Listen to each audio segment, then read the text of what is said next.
Estamos hablando, hermanos, continuamos con la serie El incomprensible mundo de las pruebas en la vida cristiana. Esa es la serie que comenzó el domingo pasado. El tema que hemos estado desarrollando tiene que ver con las pruebas. Y una de las partes más difíciles en mi vida cristiana, considero yo pues que ha sido una de las partes más difíciles, es el hecho de que me ha costado asimilar, me ha costado aceptar que ser discípulo de Cristo no me hace inmune a las pruebas y las tribulaciones de la vida. No sé por qué hay una tendencia a creer que cuando nosotros llegamos a la vida cristiana y comenzamos a caminar y comenzamos a conocer la Biblia y comenzamos a conocer a Dios, como que tenemos una varita mágica que nos dice: tú no vas a pasar por dificultad. Inclusive nos han dicho a veces ese tipo de cosas con el deseo de que nosotros no nos alejemos o que con el deseo de que busquemos de Dios. Entonces nos dicen: mira, tu vida se va a solucionar, los problemas se van a solucionar. Y aunque a mí no me dijeron eso cuando llegué a los caminos del Señor, ha sido difícil para mí, repito, asimilar que el hecho de yo ser un discípulo de Cristo no me hace inmune a las pruebas y a las dificultades. Siempre me van a llegar. Y por eso esta serie la titulé así: El incomprensible mundo de las pruebas en la vida cristiana. Porque, hermanos, de verdad muchas veces no logramos comprender las pruebas. Yo me he preguntado algunas veces, tal vez usted también, ¿por qué un Dios bueno, por qué un Dios amoroso nos permite, hermanos, pasar por situaciones como la muerte de un niño, enfermedades y daños a nosotros mismos, a nuestros seres queridos? ¿Por qué un Dios amoroso y comprensivo nos hace pasar por dificultades financieras, por preocupación? ¿Por qué nos hace pasar por temor? Y todas esas preguntas nos las hacemos y vienen como misiles, como dardos envenenados muchas veces del enemigo. Y a veces no es que nosotros nos decimos eso, sino que viene un vecino, viene un amigo y nos dice: pero usted no dice que es cristiano. O sea que los de afuera también interpretan que los hijos de Dios no deberían enfermarse, y si se enferman no deberían pasar de 3 días, porque solo con venir a un servicio de oración y alguien poner la mano debería esa persona quedar sana. Y a veces inclusive nosotros predicamos ese tipo de mensajes también. Y nosotros entonces decimos, después de todo esto, no significa entonces que un amoroso Dios que quiere de nuestras vidas lo mejor, que nuestras vidas sean fáciles, que nuestras vidas sean cómodas. Y la respuesta es no. Un no y un simplemente no. Eso es una mentira, hermano. Y a veces una mentira del diablo, que viene disfrazada de bendiciones y nos dice: tú no deberías tener crisis, tú no deberías enfermarte, tú no deberías ni morirte, tú deberías durar 300 años porque los hijos de Dios no deberían morirse. Y el enemigo comienza con ese tipo de mensajes. Hermano, la Biblia enseña claramente que Dios ama a aquellos que son sus hijos y que todas las cosas nos ayudan a bien. Y cuando nosotros entendemos por revelación de la palabra y por iluminación del Espíritu Santo que todas las cosas nos ayudan a bien, entonces nosotros, como dice Romanos capítulo 8, versículo 28, que es ese pasaje, dice: y sabemos, y sabemos, y sabemos. Es decir, otra versión dice: y entendemos que a los que aman, que a los que agapao, es decir, aman a Dios de manera desinteresada, porque eso es lo que significa amor, o lo que significa amar ahí en el contexto original. A los que aman a Dios de manera desinteresada, todas las cosas les ayudan a bien. Entonces, esto debería, mis hermanos, significar que las pruebas, las tribulaciones que Dios permite en nuestras vidas son parte de las cosas, del fin que nos va a ayudar para alcanzar la meta que Dios quiere para usted y para mí. Y saben, hermanos, tenemos una meta en común. Y por eso muchas veces las pruebas son hasta parecidas. ¿Cuál es la meta en común que tenemos los cristianos, los que seguimos al Señor? Parecernos a Cristo. Es decir, Dios el Padre ha diseñado las pruebas, ha permitido las dificultades con un fin, con un propósito en común, y es que usted y yo nos parezcamos más y más a Cristo. Como decía Liqueya, si nos acercamos a Él nos duele menos, y si nos alejamos de Él nos va a doler más, porque entonces cuando usted y yo nos alejamos del Señor, nos desfiguramos y no nos parecemos al Señor Jesucristo. En la clase de escuela dominical, que de por sí estuvo muy buena, hablábamos, o el hermano Alberto hablaba acerca de la hipocresía dentro de la iglesia. Y cuando nosotros nos alejamos del Señor, nos alejamos de la intimidad, el Señor tiene que crear nuevas pruebas, nuevas dificultades, desarrollar una serie de obstáculos, porque me estoy desfigurando, no me estoy pareciendo a Cristo. Entonces el Señor dice: hey, un nuevo plan para Juan, porque quiero que se parezca al Señor Jesucristo. Hermanos, esta es la meta del cristiano y de todos nosotros en la vida, incluyendo entonces las pruebas y las tribulaciones, tienen un diseño, y ese diseño es para permitirnos alcanzar la meta, y la meta no es llegar al cielo. ¿En serio, pastor? Yo pensaba que la meta era llegar al cielo. No, hermano, el que ha sido salvo, dice la Biblia, que ya está sentado juntamente con Cristo en los lugares celestes. Si usted es cristiano, si el Espíritu Santo está en su vida, si usted ha sido sellado, ya usted está en el cielo. Ahora sí se volvió loco el hermano Juan. Espiritualmente, posicionalmente, ya usted está sentado en el cielo, en los lugares celestes, dice el apóstol Pablo, escribiéndole a los Efesios. Ahora, posicionalmente somos santos, y espiritualmente, y nuestros nombres están en el cielo, están escritos, pero aquí en la tierra todavía continúan las luchas y continúan las batallas para parecernos a Cristo, y esa es la meta, hermano. La meta no es llegar al cielo, porque ya si se quiere, ya usted está en el cielo. La meta es que mientras usted está aquí en la tierra, usted se parezca al Señor Jesucristo.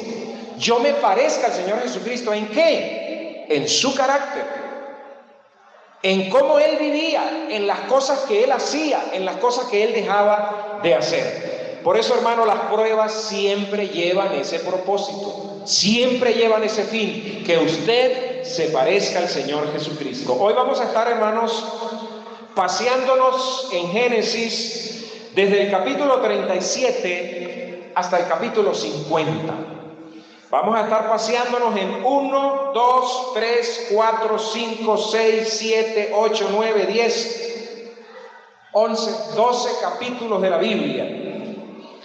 Desde Génesis capítulo 37 hasta el capítulo 50 usted va a encontrar la historia de José. Y comienza el capítulo 37 diciendo que José es vendido por sus hermanos. Luego en el capítulo 38 hace como que una pausa del tema de José e incluye en el capítulo 38 de Génesis la historia de Judá y de Tamar. Judá, un hijo de Jacob, que se alejó de sus hermanos, se fue y se casó con una muchacha llamada Tamar, y tuvieron unos hijos, y tuvo un hijo, y entonces usted en el capítulo 37 se va a encontrar que el hijo mayor de este señor, de Judá, se casó y se murió, y la muchacha quedó viuda, y entonces las viudas tenían que esperar a que creciera el otro hermano del difunto, y ahí usted va a encontrar en ese capítulo 38 esa historia de Judá y de Tamar. Y entonces en el capítulo 39 usted vuelve a encontrar el tema de José y la esposa de Potifar. Por eso digo, no sé por qué en el capítulo 38 se incluye la historia de Judá y de Tamar. Si venimos hablando del tema de José, en el capítulo 39 aparece José y la esposa de Potifar. En el capítulo 40 José interpreta los sueños. En el capítulo 41 en el capítulo 41 José interpreta los sueños de Faraón. En el capítulo 42 los hermanos de José llegan a Egipto. En el capítulo 43 se da a conocer a sus hermanos. En el capítulo 46 Jacob y su familia en Egipto. En el capítulo 47 José le da la noticia a Faraón de la llegada de su familia a Egipto. En el capítulo 38 Jacob bendice a Efraín y a Manasés. En el capítulo 39 está la profecía de Jacob acerca de sus hijos y José llora en el capítulo 50 por la muerte de su padre Jacob. No entiendo por qué en el 38 debe tener su explicación. No profundicé al respecto porque no era el tema. El tema es la prueba de José, la prueba que vivió José. Hermano, y cuando hablamos de las pruebas por las que pasaron los personajes bíblicos, estamos hablando de pruebas reales. Estamos hablando de que ellos sufrieron, de que ellos lloraron y que muchos de ellos inclusive, hermanos, murieron. Tengo una frase aquí para usted. La frase dice así: la vida cristiana tiene muchos combates diferentes, pero acudir a Dios siempre es la respuesta correcta. La voy a volver a repetir para que usted la memorice o la escriba. La vida cristiana tiene muchos combates diferentes, hermano, de cualquier índole, pero acudir a Dios siempre es la respuesta correcta. ¿Amén? ¿Puede usted repetirla? La vida cristiana tiene muchos combates diferentes, pero acudir a Dios siempre es la respuesta. Veamos entonces, hermanos, las pruebas de este incomprensible mundo al que José le tocó vivir. Nos quedamos en el capítulo 37, hermano. Capítulo 37, desde el versículo 1 en adelante, no lo voy a leer porque son muchos capítulos, pero nosotros encontramos en el capítulo 37 que por envidia José fue vendido por sus hermanos. Pero no solamente José fue vendido, sino que lo intentaron matar. Cuando usted comienza a leer el versículo 1, versículo 2, versículo 3 y sigue leyendo el capítulo 37, ahí se resume cómo José era el hijo amado de Jacob, era el hijo de su esposa amada. Y José informaba a su padre Jacob de todo lo que hacían sus hermanos. Ellos eran medios hermanos, porque los hermanos de José, los mayores, eran hijos de siervas, hijos de esclavas, y ya habían crecido, eran hombres y pastoreaban las ovejas. Y entonces Jacob tenía que decirle a José: me informas del tipo de vida que llevan tus hermanos, que llevan mis hijos mayores. Y José les iba informando, y José le iba diciendo de cómo era el estado del rebaño, de cómo era la vida de estos hombres.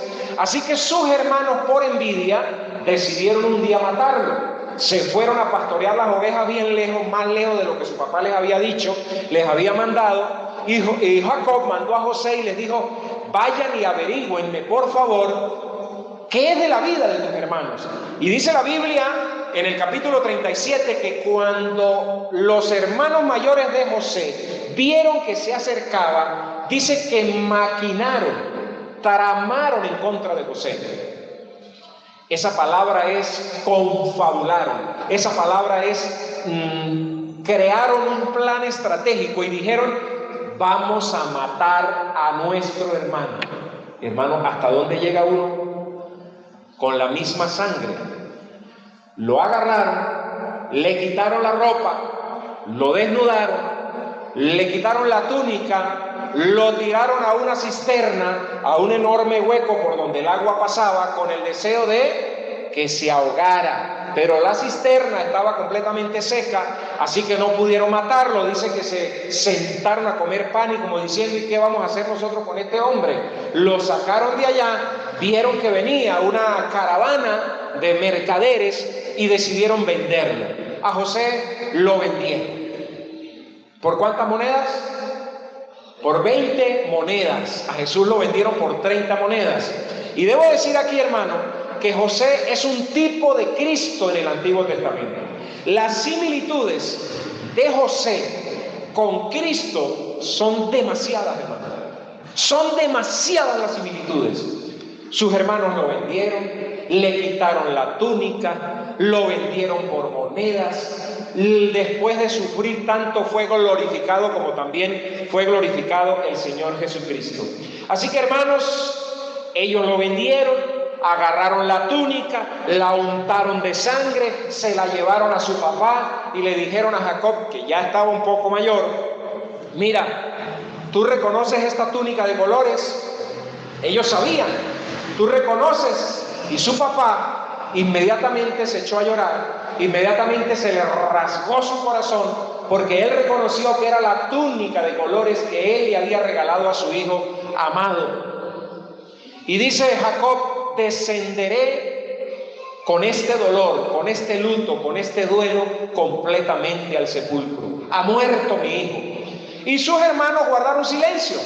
Ellos se quedaron con sus monedas, ellos sabían que se lo habían llevado por allá y calladitos la boca guardaron su secreto. Hermanos, en un breve resumen de lo ocurrido, nosotros encontramos en el capítulo 37 que sus hermanos lo vendieron como esclavo, y como esclavo fue acusado injustamente de intentar seducir a la esposa de Potifar en el capítulo 39, y luego estuvo, hermano, encarcelado durante 2 largos años, como dice el capítulo 41. Imagínense conmigo lo que podrías haber sentido tú en la condición en la que se encontraba José. Como mínimo tú y yo podríamos haber estado tentados a preguntarnos: ¿por qué yo? ¿Por qué yo? ¿Qué hice yo para merecer esto? ¿Por qué yo? El por qué, que siempre surge de primero cuando nosotros estamos pasando por pruebas y cuando pasamos por dificultades. ¿Qué hice yo para merecer esto? Hermano, hay 3 tipos de pruebas, o 3 tipos de fuentes de donde vienen las pruebas. La primera, hermano, yo lo he hecho así, un dedo apuntando hacia mí, y ese tipo número 1 de pruebas son las que provienen de nuestros propios errores y de nuestros propios pecados. De ahí vienen pruebas. Entonces, por eso yo, para poderla recordar, apunto hacia mi pecho. Hay un segundo tipo de pruebas, que son las que suceden porque este es el mundo caído, lleno de enfermedades y de personas caídas. Entonces, la primera apunta hacia mí, de donde vienen las pruebas. La segunda apunta hacia el sistema, apunta hacia el mundo. Y el tercer tipo de pruebas, ¿de dónde pueden venir? Un dedo que apunta hacia el cielo. Las pruebas o las fuentes de las pruebas pueden venir de mis errores, de mis pecados, pueden venir de un sistema caído del mundo, o pueden venir las pruebas que Dios está dispuesto a que tú y yo experimentemos, porque desea que progresemos y nos parezcamos a Cristo. La pregunta aquí a esta altura es: la prueba que vivió José, ¿de dónde vino? ¿Vino de aquí, de sus errores? ¿Vino de sus pruebas? ¿Vino del sistema caído del mundo? ¿O vino del Señor? Bueno, hermano, durante una prueba podríamos nosotros sentirnos tentados a preguntarnos: ¿por qué yo? Yo creo que todos lo hemos hecho, pero tal vez esa pregunta no sea tan útil como nosotros nos imaginamos. Tal vez esa pregunta no sea tan buena como nosotros esperamos. Lo que sí, hermano, que independientemente de dónde vengan las pruebas, vengan de aquí, vengan de allá o vengan de arriba, Dios está dispuesto a que suframos ese desafío. Dios está dispuesto a permitir ese tipo de pruebas para que nosotros cumplamos el propósito de parecernos más al Señor Jesucristo.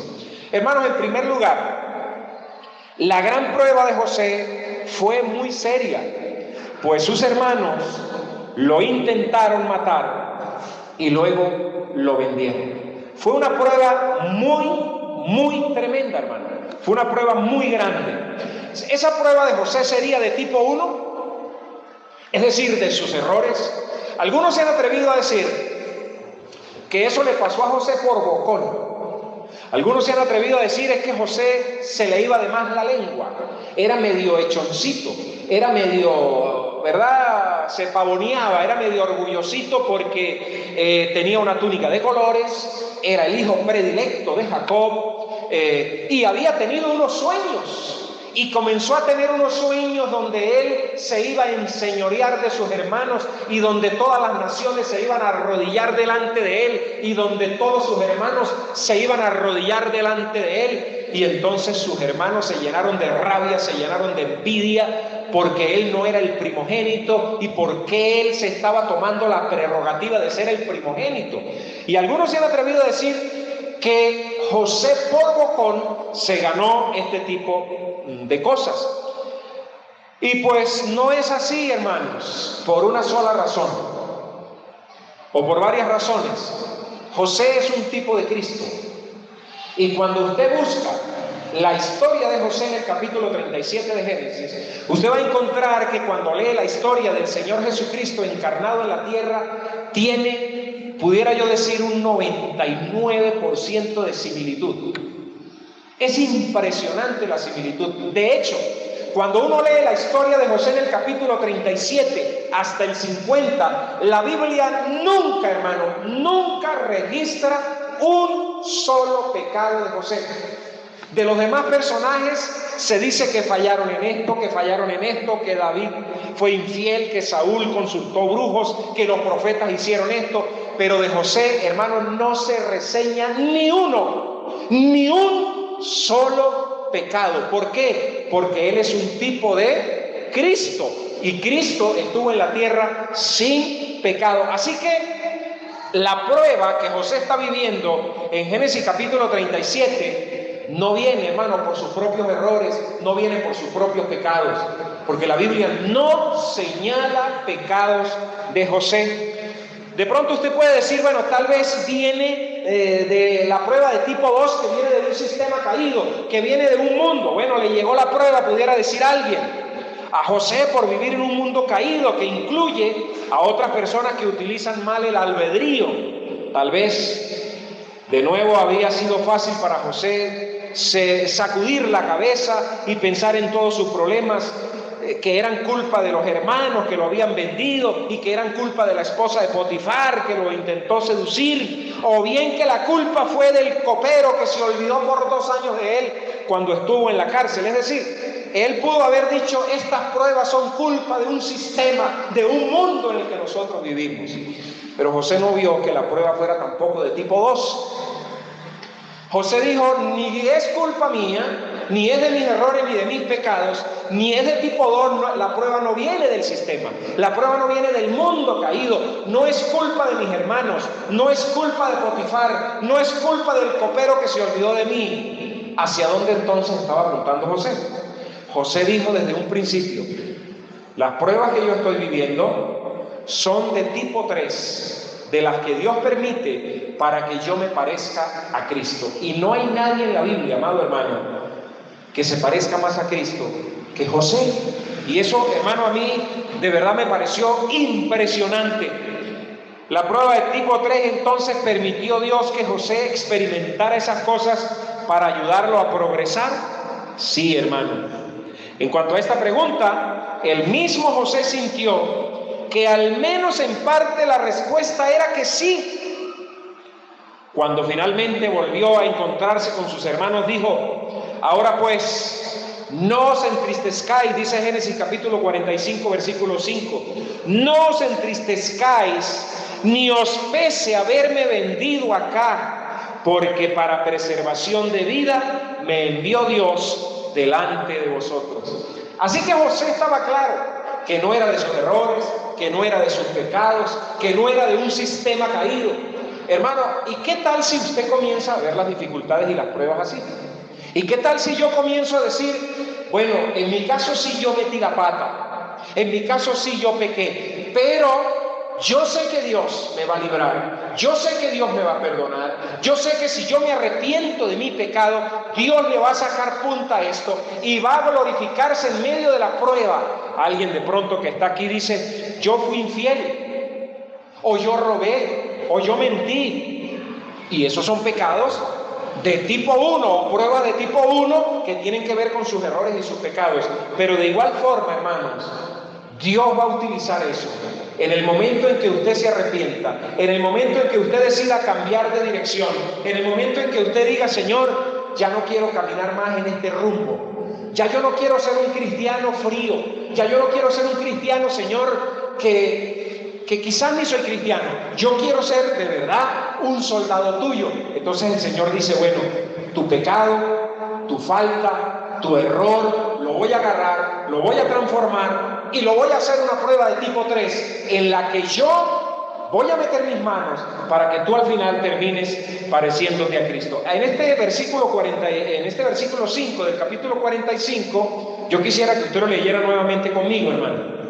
Génesis 45, 5, dice la palabra de Dios. ¿Usted lo puede leer conmigo? 1, 2 y 3. Ahora pues, no os entristezcáis, le está diciendo José a sus hermanos cuando ya él se dio a conocer y cuando ya él había estado preso, cuando había sido vendido, cuando lo habían sacado del cisterna, cuando lo habían maltratado, cuando lo habían vejado, cuando ya él era el segundo al mando después de Faraón, cuando ya él había sido glorificado, cuando ya él se les presentó a sus hermanos y sus hermanos quedaron, dice la Biblia, aterrorizados.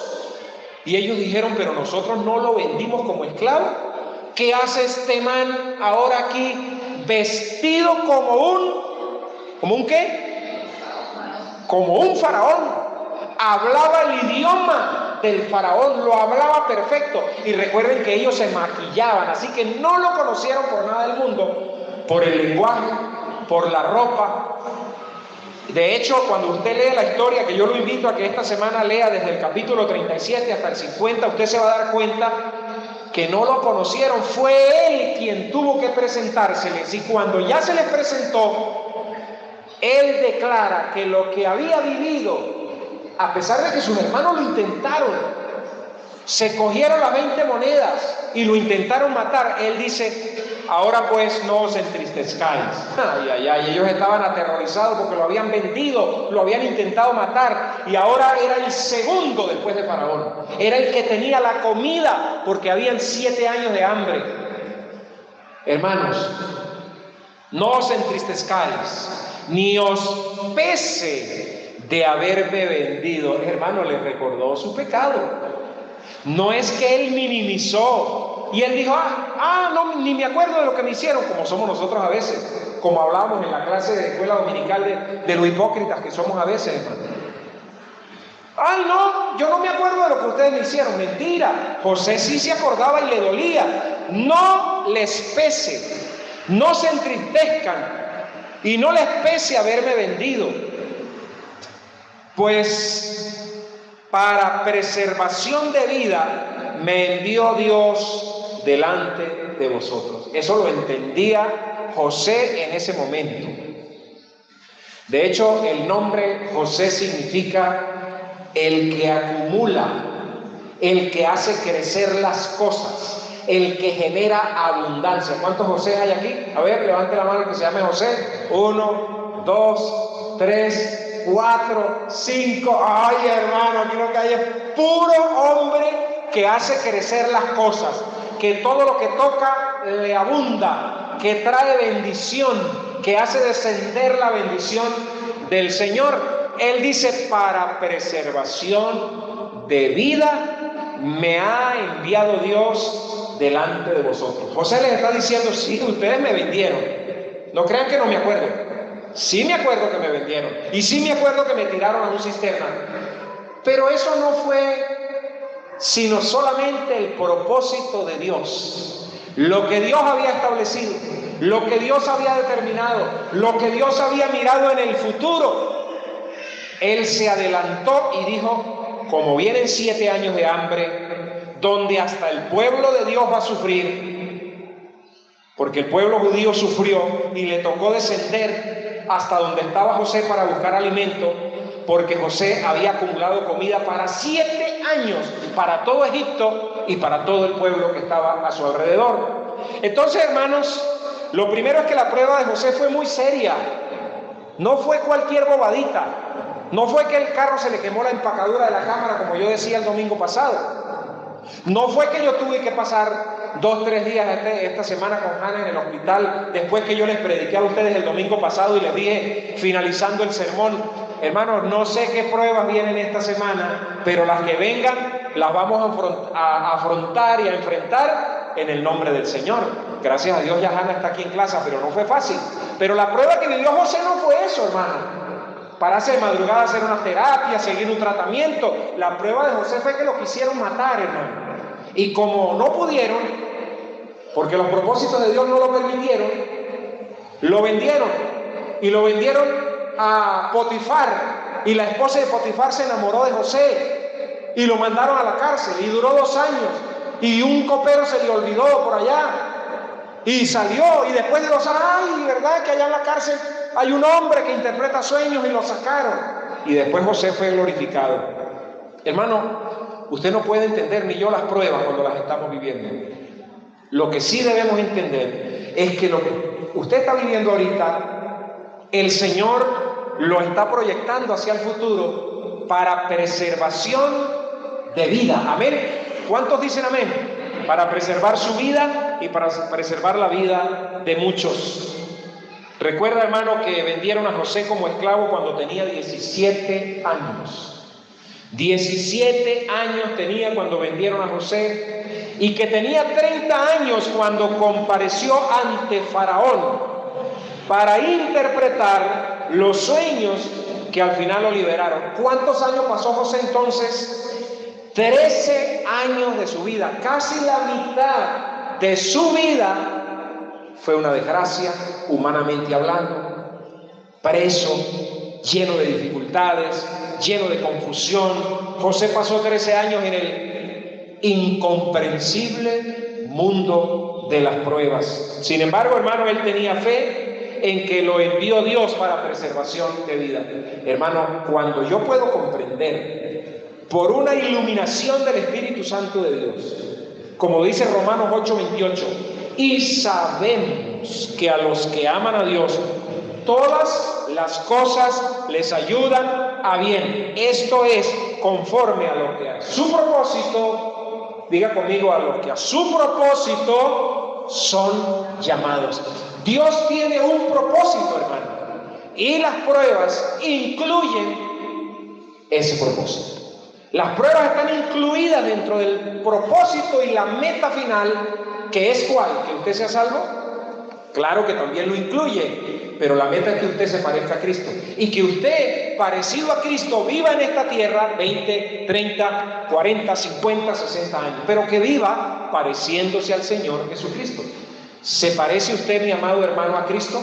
Cristo tenía 2 características. ¿Cuáles eran? Aprended de mí, que soy manso y humilde, de intelecto, de emociones y de voluntad, porque dice, soy manso y humilde de cardía, de corazón.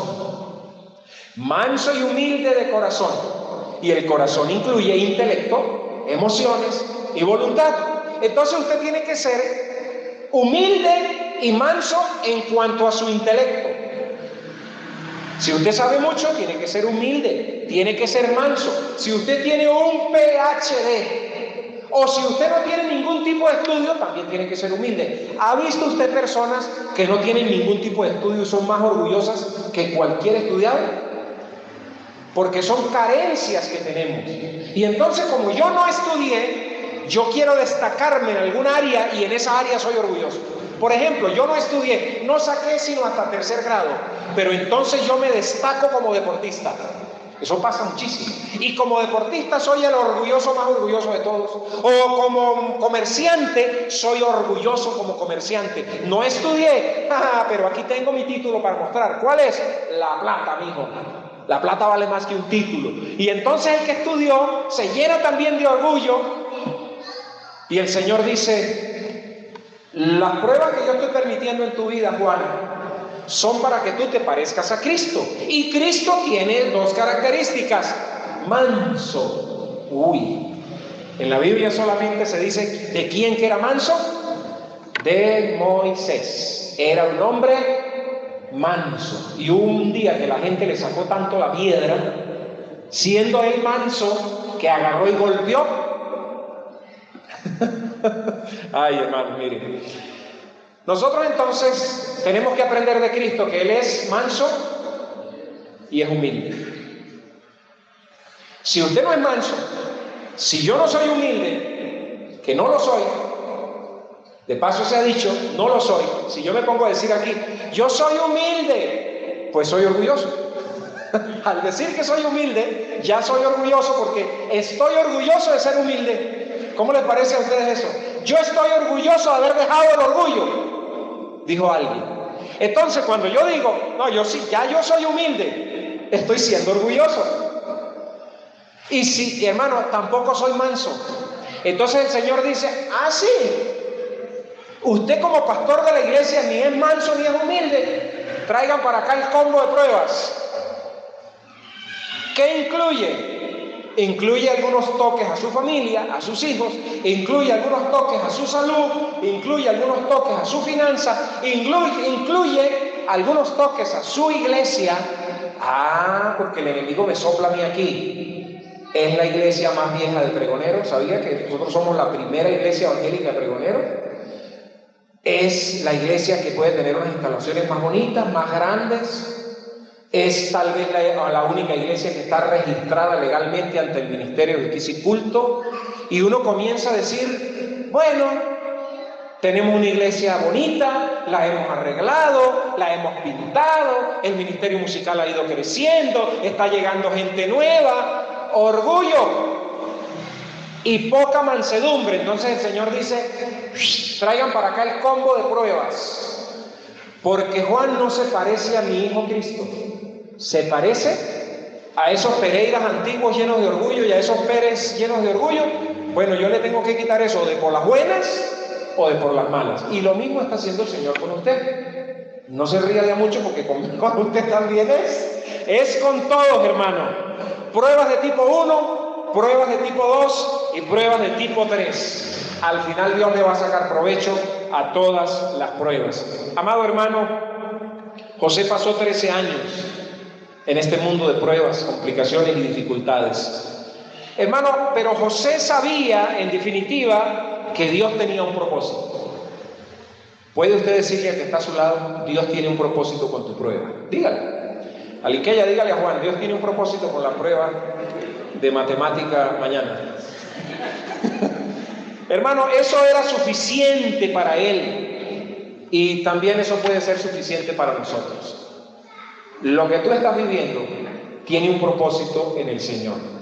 Lo que tú ahorita ves, nublado, turbio. Mire, hermano, yo me imagino metido en la cisterna. Eran ondas. Ahorita estaba hablando de esto y me vino un pensamiento. Metido en una cisterna, honda, donde solamente me queda para mirar para arriba porque para los lados y decir, mi propio hermano, mi sangre, ¿en serio? Y usted pudiera decir, ¿en serio mis hermanos en Cristo? O usted pudiera decir, ¿en serio el mismo pastor? Pues hasta el mismo pastor lo puede usar Dios para que tú te parezcas a Cristo. Usted se imagina en una cisterna tostada, pero me imagino que había algo de barro, desnudo, y diciendo, estos bichos de verdad me van a matar. Y decir, porque cuando uno debe, pues uno teme. Sí, porque si los errores son culpa mía, uno dice, pero ¿qué debía José? Absolutamente nada. Y mirar para arriba y decir, yo sé que Dios tiene un propósito en esto. ¿En serio? ¿Con 17 años? Yo sé que Dios, para preservación de vida, me está permitiendo esto. Y luego encarcelado, esto tiene un propósito. Y luego se fue el hombre y lo olvidó por 2 años. ¿En serio? Yo sé que para preservación de vida Dios me ha permitido, pero él no estaba viendo eso. Él no estaba viendo ese futuro. Él solamente lo creía, hermanos, por fe. Hablamos de José y hablamos de la historia y eso nos deja mucho que aprender, pero ¿qué de usted? Hablamos de las pruebas de José y de las dificultades, pero en segundo lugar, la gran prueba por la que estás pasando también es seria, porque trata de la vida. Se trata de tu vida, hermano. Tú estás pasando por pruebas, unas son grandes, otras son pequeñas. Hay unos hermanos aquí que tienen más recursos para salir de las pruebas. Otros ven a una mosca, decía mamá pasar y ya están llorando. Y había otra que ella decía que era más fea. Hermano, pero todas a la final son pruebas. A veces Juan de pequeño lloraba amarrándose los zapatos y yo decía, pero que para él es una gran prueba y para mí es una cosa que, por favor. Y así pasa entre nosotros, hermano. Mire, podemos malgastar enormes cantidades de energía dándole vueltas al pasado.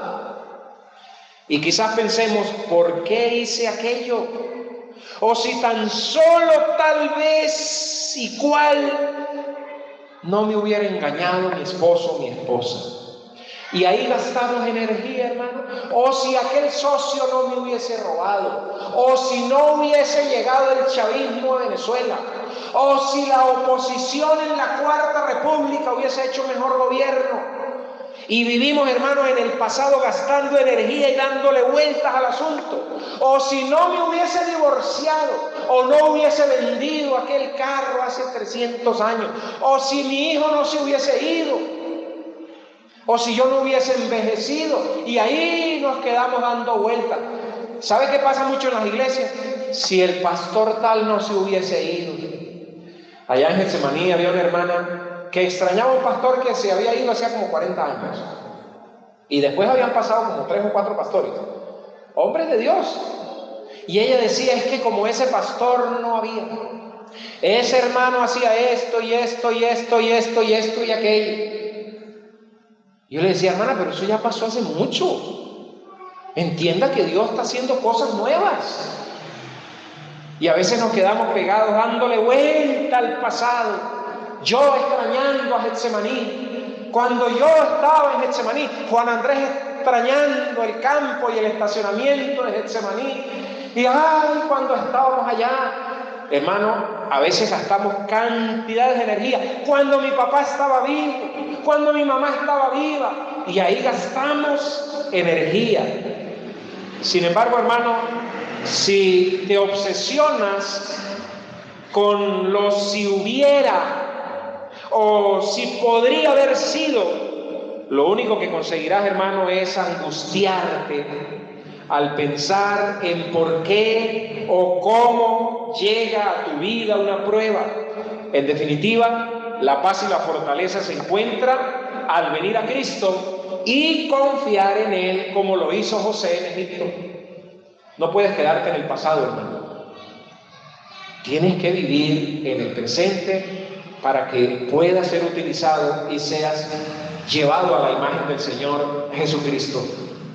Hermanos, si tú haces esto, todas nuestras pruebas pueden convertirse en pruebas de tipo 3, de las que nos ayudan a acercarnos más a Dios y a llegar a ser más semejantes a Él.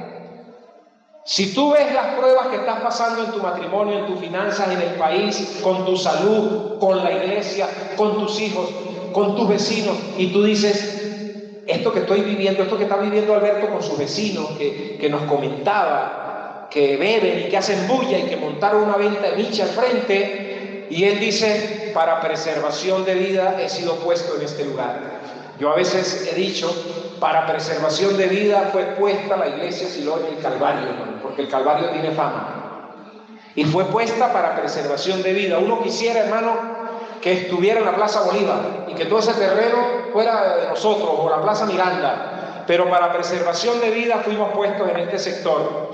Hermanos, ustedes podrán preguntarse razonablemente, ¿por qué un amoroso y poderoso Dios permite que nuestra prueba terrenal sea tan difícil? ¿Por qué, Señor? Está bien, pero no tanto, no apriete tanto. Uno a veces dice, sí, yo sé que los cristianos tenemos que pasar por prueba, pero es que como que se le está pasando la mano, como que está apretándome duro el galillo, afloje.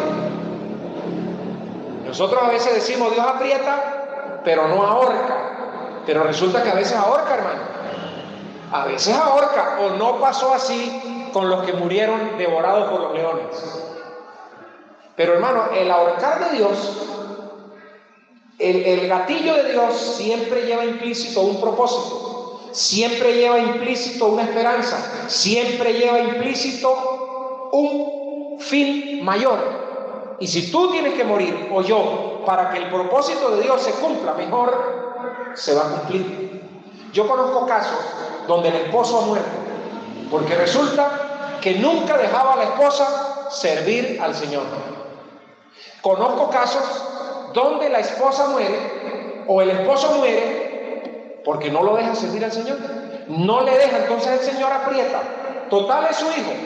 Vivo o muerto, va para el cielo. Entonces, me lo llevo y ya está. ¿Cuántos quieren que les apriete el pescuezo hoy?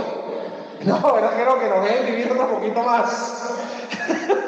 Hermano, si el Señor le está apretando duro, revise si usted se está acercando a Dios o se está alejando. Si el Señor le está apretando más, es porque quiere un fin mayor, quiere que usted se parezca más a Cristo, y le va a seguir apretando, hermano. A mí me ha apretado, y a veces yo digo, yo creo que ya esta semana esto pasa, y viene la otra, y uno siente más el tironcito, y uno dice, uy, ya me está faltando el oxígeno. Eso se debe, hermano, a que Él sabe que debemos crecer en pureza, debemos crecer en estatura espiritual para poder tener la capacidad de vivir en su presencia. Las pruebas nos ayudan a esperar la venida de Cristo. Las pruebas nos ayudan a parecernos más a la novia que Cristo quiere. Recuerde que usted es la novia de Cristo. No le puede ser infiel con el mundo si usted se va a casar con Jesús. Si usted y yo somos la novia y nos vamos a casar en el cielo con Jesús, no podemos de andar de infieles porque ya estamos desposados, ya estamos apartados para Él. Usted no puede andar de infiel, ni yo tampoco, con el mundo, porque seríamos infieles a nuestro esposo. A los varones nos cuesta decir eso, pero somos la esposa. La iglesia es la esposa del Cordero. Termino así, hermano. Concluyo así. Hay recompensas eternas. Diga amén. Hay recompensas eternas detrás de las pruebas. Hermano querido, si tú has pecado, debes arrepentirte. Si tú has pecado, debes arrepentirte, hermano, para que venga un avivamiento a tu vida. No hay avivamiento sin arrepentimiento. ¿Qué es un avivamiento? Oye, un crecimiento espiritual maravilloso que estoy necesitando, que estoy seco. Señor, quiero que venga un avivamiento a mi vida, a conocerte más, a conocer de las Escrituras, a estar lleno del Espíritu. Para que ocurra eso tiene que haber arrepentimiento de pecado. Usted debe pedirle al Señor que le muestre en qué está fallando. ¿En qué está fallando Juan? Señor, ¿en qué estoy yo fallando? Y me arrepiento. Arrepentimiento significa cambio de manera de ver las cosas, cambio de manera de pensar. Si una prueba, hermano, nos permite mejorar, podemos y debemos hacerlo. Pero muchas de las dificultades que afrontamos en la vida terrenal tienden a permanecer más tiempo de lo que desearíamos. Lo que acabo de decir. Hay pruebas que se alargan y se alargan. Y muchas veces es por culpa nuestra, no por culpa de Dios. También, hermano, en ese caso, la respuesta es acudir a Dios. Si la prueba se está alargando, acuda a Dios. Hermano, pregunto, ¿fue justo que José pasara por todo eso? Para nada, claro que no. Pero gracias a que pasó por ello, pudo salvar la vida de naciones enteras, incluida su propia familia. Él a lo mejor pensó, yo nunca más volveré a ver a mi familia. Y en el propósito estaba su familia. Pero ¿cuántos años después? 13 años después. Tal vez estés viviendo tus propias pruebas similares a las de José y quizás no veas el propósito o el final. Hay cosas, hermanos, que de verdad yo no le veo razón de ser. Y digo, pero ¿por qué tienen que ocurrir estas cosas? Pero digo, Dios tiene el propósito. Simplemente recuerda que la gracia de Dios, hermano, es suficiente. Amén. Acude a Él y Él obrará maravillosamente en tu vida. Quisiera orar por ustedes, hermano. Quisiera orar y que usted pudiera presentar sus pruebas delante del Señor. Inclusive los niños que están aquí están pasando por pruebas. Y quisiera pedirles que inclinen su rostro y le digan: Señor, yo sé que tú obrarás maravillas en tu vida. Y si tienes que pedirle perdón al Señor por algún pecado, que ese pecado te está generando pruebas, pídele perdón, arrepiéntete, para que salgas de este lugar con tu corazón lleno de gozo, lleno de alegría, lleno de esperanza para recibir las maravillas del Señor. Si tú estás pasando por pruebas y las pruebas vienen de un sistema caído, de un mundo que se aleja de Dios, presenta esa prueba delante del Señor y dile: Señor, estoy sufriendo por causa de un mundo alejado de ti. Y si tú estás pasando por pruebas y no es por tus pecados, ni es por culpa del mundo, del sistema, sino entiendes que estás padeciendo porque Dios lo está permitiendo, dile: Señor, ayúdame a salir victorioso de este lugar.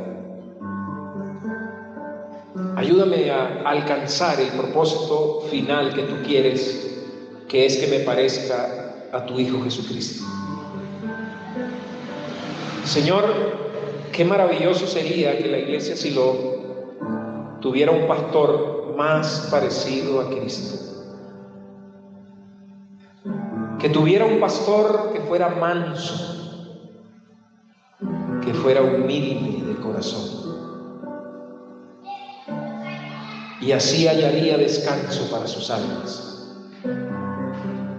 Qué maravilloso sería, Señor, que la iglesia Silo y todo el que llega a este lugar pudiera ver que como iglesia somos mansos y somos humildes. Señor, en esta hora te pido por los que nos están visitando en esta mañana, para que tu Espíritu Santo les hable a sus vidas y a sus corazones. Y a usted, mi amigo, mi amiga que nos visita en esta mañana, quiero decirle que Jesucristo, siga orando, mi hermano, que Jesucristo vino a esta tierra, que fue crucificado por nuestros pecados, que fue sepultado y que al tercer día resucitó glorioso, victorioso, y que con ese sacrificio y el derramamiento de su sangre, usted, mi amigo, mi amiga que nos visita, recibió el perdón de sus pecados. Le invito, mi amiga, que hoy lo reciba en su corazón como Señor y Salvador. Le invito para que le vea como el camino al cielo y como el único que le puede perdonar de sus pecados y darle una nueva vida. Le invito a que repita esta oración conmigo. Señor Jesucristo,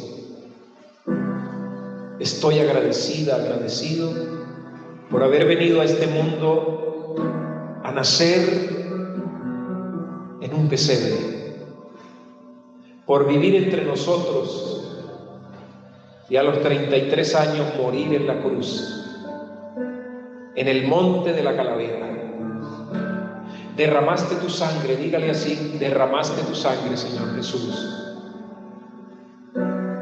Y esa sangre, tú has dicho que me limpia de todo pecado, que has creado un camino nuevo. Señor, hoy te invito para que entres a mi corazón. Ven a mi vida, Señor, como un Salvador, como único Salvador, como único Señor, como único sanador. Te entrego mi vida, Señor. Amén y amén. Amado Padre, gracias por lo que has hecho en esta mañana. Gracias, Señor, porque de José nosotros podemos aprender que todas las pruebas que vivimos, de tipo 1, de tipo 2, de tipo 3, tú les puedes sacar provecho. para que el fin último se cumpla, que es el parecernos a Cristo. Danos la fortaleza y la sabiduría, Señor. Te lo pedimos de todo corazón. Amén, amén y amén.